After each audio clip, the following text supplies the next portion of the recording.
Totalmente hétero! Totalmente hétero. Esse é o final de toda produtora de conteúdo adulto. Oi, meus amores, tudo bom? Eu sou a Kine. Esse vídeo vai ser um pouco difícil de falar. Primeiramente porque eu fiquei entubada. E segundamente porque eu tô com acesso aqui na garganta. Então talvez vocês não entendem muito bem o que eu vou falar, mas é de extrema importância e eu gostaria que vocês assistissem até o final. Eu vou deixar ele legendado também pra vocês, tá bom? Rainha dos dubladores. Eu entrei no hospital dia 1/6 porque eu tentei me transformar numa estrelinha e eu não consegui me transformar. Entrei no hospital dia 1/6 porque eu tentei... 1/6? Ela avançou no tempo? Eu entrei no hospital dia 1/6 porque eu tentei me transformar numa estrelinha e eu não consegui. Eu saí da CTI hoje, na parte da tarde, cerca das 5 horas da tarde. Minha mãe e meu pai Deve ser do ano passado. vieram cuidar de mim. Eles saíram de Belo Horizonte, meu pai do interior de Minas e a minha mãe da capital de Minas, pra vir cuidar de mim, né? Assim que eles foram comunicados de que eu entubada. Eu fiquei entubada em média 3 dias. Entretanto, por mais que tenha várias provas de que o erro foi dele, enquanto houver um resquício de chance de inocência, a pessoa não pode ser considerada culpada. Então, infelizmente, eu não posso falar pra vocês quem é o belíssimo profissional. Chuchus, ignorem minha cara inchada, é porque eu tomei muitos remédios e, como eu falei pra vocês, eu fiquei entubada. Então a gente tem uma dieta horrível, toma muitos medicamentos e é essa cara que eu tenho pra vocês hoje. Continuando a história, foi marcado com ele 2 procedimentos que eu necessitava fazer, entendeu? E um eu aproveitei para fazer, porque eu já estaria sedada, e foi nesse que eu aproveitei para fazer que ele me garantiu que eu não teria risco nenhum, que aconteceu o risco. O procedimento que deu errado foi o bioestimulador de colágeno junto com o deslocamento da celulite. Mas por que ele... Junto com o deslocamento da celulite. Mas por que ele deu errado? Porque a minha mãe, ela é biomédica, então ela conhece dos produtos... Peraí que tá faltando ar, gente. Ela conhece dos produtos que são bons e que causam menos chances de nodular, que é o Sculptra e o Radiesse. E nós deixamos bem claro que a gente só iria fazer esse procedimento se ele fosse usar o Radiesse, porque ele disse que o Sculptra era muito caro, né? Mas não foi o que aconteceu. Ele no dia disse que usar o Radiesse, né? Disse... Bom, ela está um pouco confusa, então as ideias estão meio desconexas, então basicamente ela tentou tirar da própria vida em um ato de desespero, porque ela foi fazer um procedimento estético que não ficou como ela gostaria, e ela foi simplesmente falou, não quero mais viver. A questão é, ainda que seja a justificativa dela, o procedimento estético como causador dessa atitude de desespero, na verdade, isso só foi o catalisador momentâneo daquilo que já estava no emocional dela se acumulando há muito tempo. A vida da Kine Chan e de todas essas moças que produzem esse tipo de conteúdo, mais um 8, ruma para isso aqui. Para o desespero e a tentativa de tirar a própria vida. Essas pessoas não são emocionalmente sadias, são pessoas extremamente problemáticas, são pessoas extremamente adoentadas. Só que elas tentam disfarçar isso com uma roupagem de glamour. Se você sempre vai vê-las, quantas vezes já não apareceu pra mim vídeos da Kine Chan com carrão, mostrando, meu carro, minha vida, não sei o que lá. Só que a gente não sabe o que as pessoas passam no seu dia a dia, e é isso aqui que elas passam. E é sobre isso que eu quero falar com vocês agora. Bom, a primeira coisa que a gente tem que conversar aqui é que essas moças que produzem esse tipo de conteúdo apresentam taxas significativamente maiores de depressão, transtorno de estresse pós-traumático, ansiedade, isolamento, tentativas de retirar a própria vida quando elas são comparadas com a população feminina geral da mesma idade. E nós temos várias evidências sobre essa questão. Por exemplo, um estudo de 2011 mostrou que 40% das atrizes desse tipo de conteúdo Ele tem a língua presa. tinham depressão, enquanto a população geral de digníssimas apresenta em torno de 13%.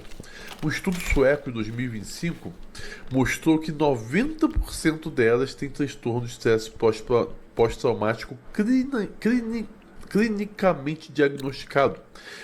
70% de tentativas de retirar a própria vida, 90% delas têm histórico de ter sofrido algum tipo de abuso enquanto elas eram crianças. Uma pessoa que tenta tirar a vida, por esse motivo, é totalmente superficial e vazia. Ela se compara a outras criadoras de conteúdo, ela acha que se não for perfeita ela não vai ter mais dinheiro ou sucesso. Tudo isso por conta de uma corrida de quem vende mais conteúdo adulto. Nós tivemos pesquisas sobre essas plataformas desse tipo de conteúdo, principalmente aqui no Brasil, que mostram um agravamento de problemas mentais entre essas digníssimas. E a internalização da vergonha. Solidão e internalização da vergonha. Mas uma coisa importante aqui. É a vergonha como afeto central e uma falha no superego. Por que eu estou dizendo isso? Porque é a vergonha, não é culpa.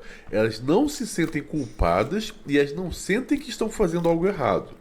Elas têm vergonha do que elas querem fazer.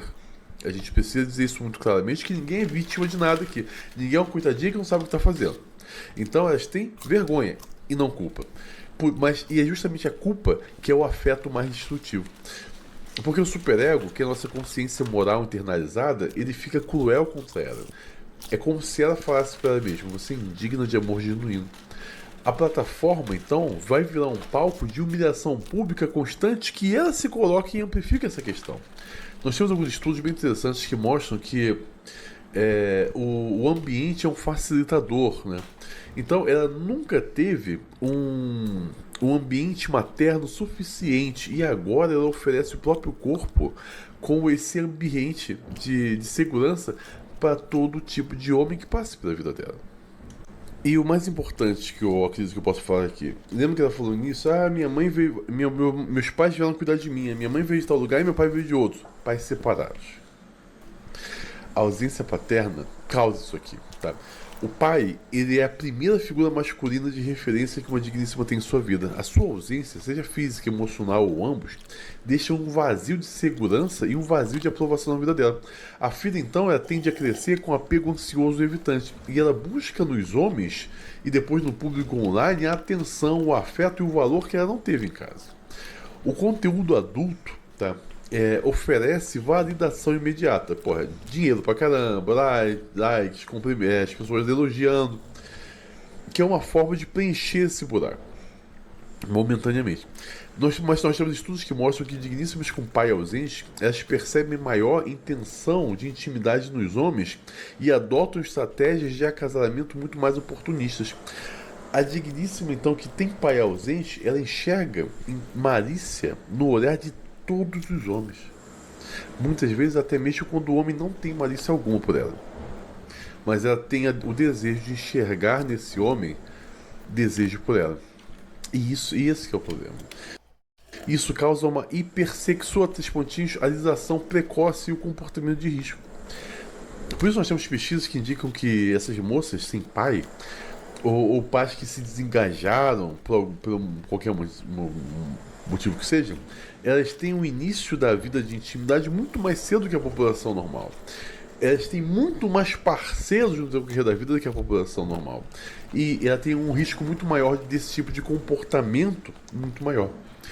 Isso se estende tanto a ser programadora, quanto para fazer esse tipo de conteúdo mais 1/8. A ausência paterna ela sinaliza inconscientemente um ambiente onde o investimento masculino é escasso, levando uma estratégia de curto prazo para ter a atenção dos homens. A gente poderia falar também de Ele fala igual meu digníssimo. de repetição compulsiva aqui. A digníssima repete inconscientemente o abandono. Ela oferece o corpo para ser consumido e abandonado por todos os homens, assim como o pai dela fez. é uma tentativa de dominar o trauma, mas acaba reforçando o trauma e a dor que ela sente. Esse é o destino.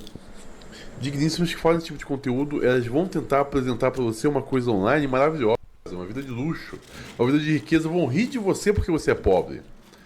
Mas é isso aqui que ela enfrenta na realidade.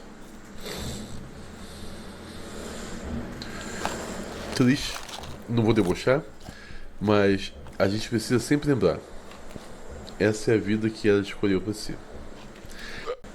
São essas as escolhas que ela fez pra si mesma. Você acha que ela vai parar? Claro que não, muito dinheiro. Só que é isso aí.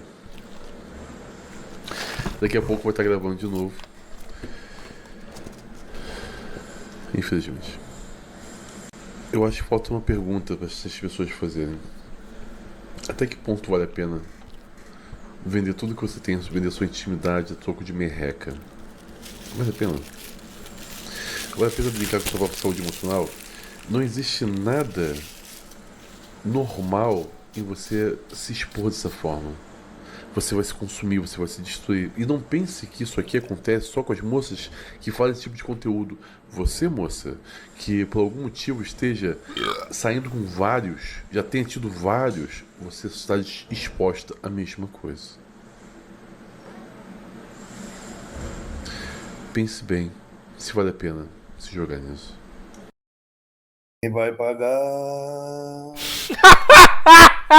Se todo mundo que teve uma infância difícil fosse filha da p quando eu ficasse maduro, mais velho, não existe planeta mais. Todo mundo que teve uma infância a minha infância já tava no Play 3, eu tinha o Play 1.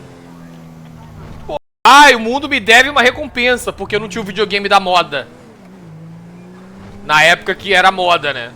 2007, compadre, eu fui ter Play 3.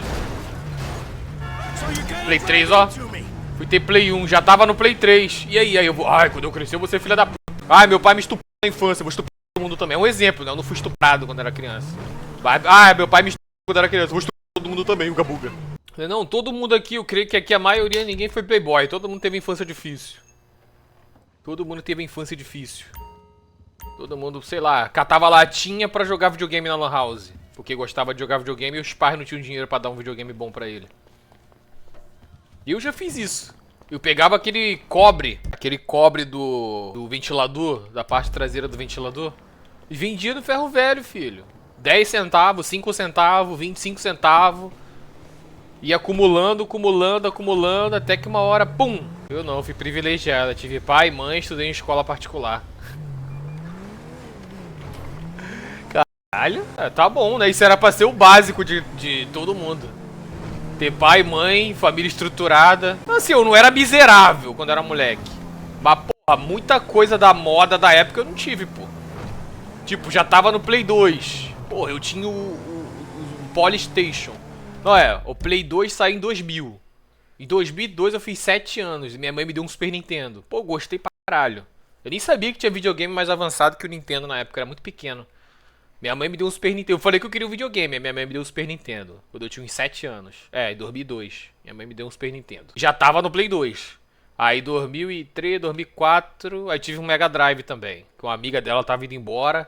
Aí ela deu esse videogame pra minha mãe. Eu já ia embora mesmo e não tinha espaço pra ela levar os caras. Aí 2005 minha mãe vendeu os videogames pra usar o dinheiro e comprou um Polystation. Aí o Polystation queimou. No mesmo ano. Aí 2006 eu não tinha videogame, 2007 eu ganhei o Play 1. E já tava no Play 3. E no Xbox 360. Aí eu ganhei o Play 1. Aí fiquei com o Play 1 2007, 2008, 2009. Início de 2010 eu ganhei o Play 2. Aí 3 anos depois saiu o Play 4. E eu ganhei o 2 ainda em 2010. Vai tomar no cu. É por isso que eu sou bom. Essa aí é uma história clássica minha. É por isso que eu sou fera no Super Mario World. Minha mãe me deu o Super Nintendo e só tinha esse jogo, mano. Eu zerava com o Mario, aí depois, pra variar, eu zerava com o Luigi. Que era o Mario, só que verde. Cara, eu jogava, só tinha esse jogo, viado. Só tinha Mario. Aí eu fiquei, mano, eu fiquei uns 6 meses nisso, uns 6, 7 meses. Eu era muito pequeno, não lembro assim com exatidão. Eu fiquei mó tempão, meses, com um jogo só. Aí depois meu pai comprou uma fita, o X-Men Adamantio Rage, né, do Wolverine, Adamantium Rage. Esse jogo é podre. Dei logo um jeito de trocar, troquei por um futebol. Aí arrumei o DK, arrumei MK2 e aí eu ficava trocando as fitas. Emprestando, no caso.